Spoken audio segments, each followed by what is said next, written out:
Yo, what's good, y'all boys? Yeah, bastardos. Shout out to JJBA. You know something? What I'm thinking about, bruh? I was gonna think about getting that 1080p camera from fuck the what's that bullshit called? The TikTok shop, but I don't know. I don't know. I gotta tee up like I gotta tee up type shit in some aspects. I'm not explaining on here, but yeah. So we're gonna be reacting to the deadliest foods in the world. So you're gonna see a scale from 5 to 1, one being the like it's over, five being that it's like it's over, but it's like it's over. That makes sense. By good enough. Discovered those guys like a couple weeks ago. Or like no, 3 months ago, 2, 3 months ago. They're cool. I mess with them. Our way towards the deadliest ones on the list. Number 5, Casu Marzu. Casu Marzu translates to rotten cheese in Sardinian and is known as the most dangerous cheese in the world. This is a cheese that is traditionally made using sheep's milk and is commonly produced on the island of Sardinia, Italy. Even though it's illegal to sell, the high demand for this delicacy incentivizes local farmers to keep producing it, creating a massive black market that is estimated to bring in around 2.5 million pounds, or around $3 million annually. We got guns. No, We thank you. got drugs. No. Fresh kidneys. Wow. Oh, and we have cheese. Yeah, I'll just go with the cheese.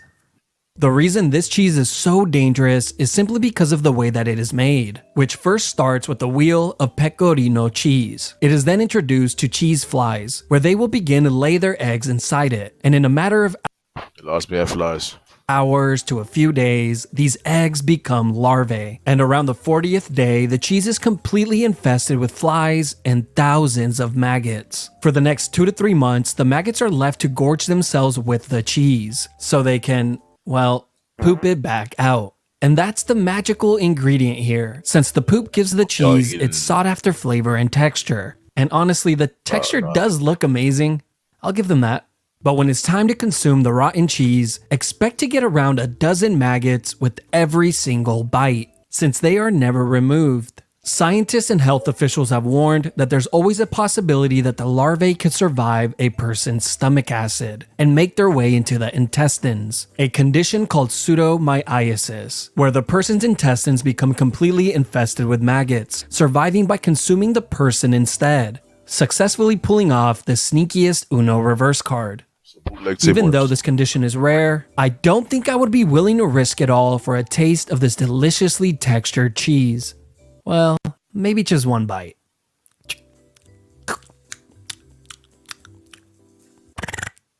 Number 4, larb. Larb is a type of salad that consists of greens, spices, sticky rice, and a choice of meat. This dish originated in South Asia in Laos and is a very popular dish there, even becoming its national dish. At first glance, this would definitely be something I would consider ordering while on vacation, if I ever took any. Now here's the thing, even though this dish looks delicious, it can quickly become deadly, since this meal is oftentimes served with raw meat. There are many types of meat that can be used for this dish, but the most common ones include beef, chicken, duck, fish, and pork. And eating this meal uncooked drastically increases the odds of you contracting a dangerous and potentially fatal disease, from trichinosis, fatal bacterias, rabies, Streptococcus suis, which is a deadly bacteria that is commonly found in pigs, and Southeast Asian liver fluke, a parasitical flatworm found in uncooked fish, which once consumed, the worm can live inside the human liver for many years, where you can rest easy knowing that you'll never truly be alone.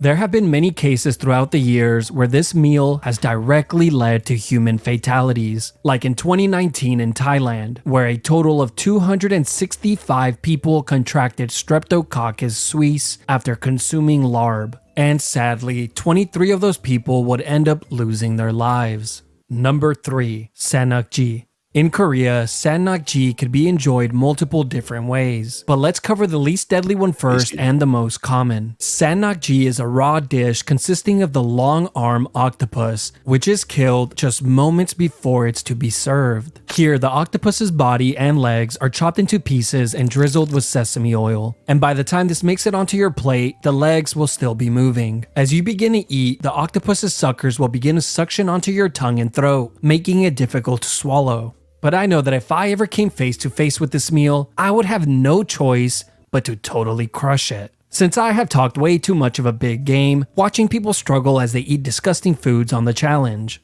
No, I'm telling you, you just have to plug your nose and just power through it. I ain't powering through nothing, bro. Hey, bro, the fact that the thing is half alive, the suction cups, bro, you're literally gonna choke and die, bro. Sure, honey. Like what Sure. the fuck, though? Oh Bro? my god, That's just raw chase it animal with the food, bro. water. hmm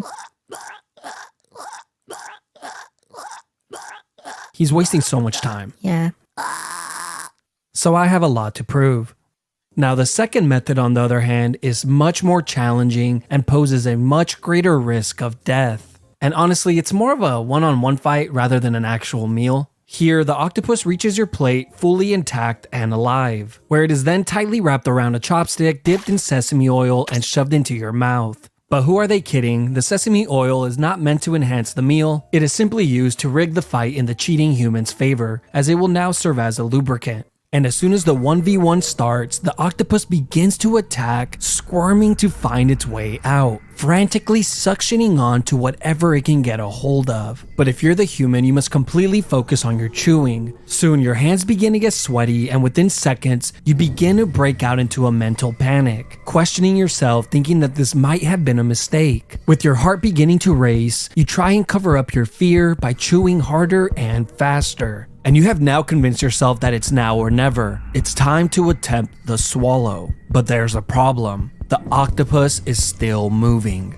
The stares of everyone at the table are piercing, and you feel the ever-growing peer pressure accumulating, so you're forced to go for it. Praying to whatever god is listening that the octopus doesn't latch itself onto your throat as you try and swallow it, as that would surely be a death sentence. You force the ball of squirming octopus down your throat, and for a second, your heart stops. But you manage to swallow it. With your heart still racing and a bead of sweat coming down the back of your neck, you look over at your buddy and say, it's not so bad. You got it. As you get up to go clean yourself up in the bathroom. There have been multiple deaths in the last few years directly linked to eating live octopus. Even though the danger is obvious, people still search out this delicacy, with some athletes even claiming that this meal increases a person's endurance, but others simply do it for the experience that they will get when they show off the post online. Number 2, fugu. This is one of the deadliest foods in the world, where a single mistake in the preparation could mean life or death. Fugu is a popular dish that originated in Japan in the early 20th century, but as time has gone on, the dish's popularity has only grown, spreading to many countries like China and South Korea. This is a meal that consists of a poisonous pufferfish that has had the poison carefully removed from it. Well, at least that's what should be done, but more on that later. In countries like Japan, a chef must go through long and rigorous training to learn how to properly remove the poison from the meat. The training takes up to 3 years to complete, followed by a string of exams which include a written test, fish identification test, a practical test, and of course, successfully preparing the dish. This test is so difficult that only 35% of all applicants end up passing it and acquiring the license. The reason the pufferfish is so dangerous is because it contains a poison called tetrodotoxin, which is one of the world's most deadliest poisons. A single pufferfish has enough poison to kill 30 adult humans. Now, here's the terrifying part. If someone happens to be so unlucky that they end up consuming even a small amount of the poison, they will be presented with a prayer and a splash of holy water, since there is no known antidote.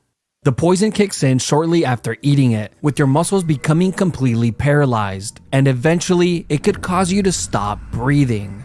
And this is probably when you would start to think to yourself, damn, I should have just gone with the chicken dumplings.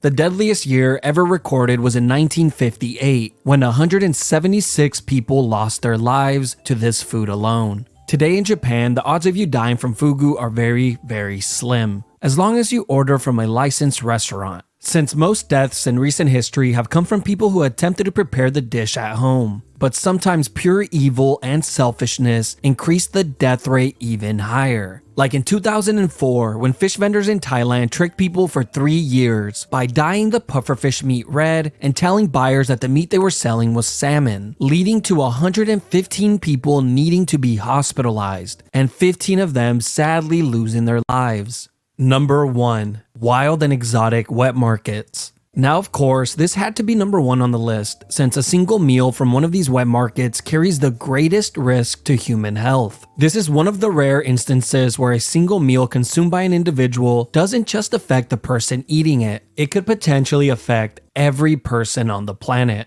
Now, I know what you're thinking. What could possibly be so delicious that it's worth putting the entire world's population in jeopardy? Brownies. The answer is brownies. But as far as wet markets go, yeah, I don't think snakes, turtles, dogs, cats, bats, my nephew, porcupines, or raccoons would be a justifiable answer. And it seems like every few years, without fail, the world gets a massive scare when a deadly disease breaks out. And of course, they always seem to be traced back to one of these wet markets. Remember the SARS outbreak of 2002? Me neither. But it's widely believed by epidemiologists and public health officials that this outbreak originated from a wet market in the Guangdong province of China. What about the Ebola outbreak of 2014? Remember how terrified everyone was to even let out a cough, as you would forever be known as the person with Ebola.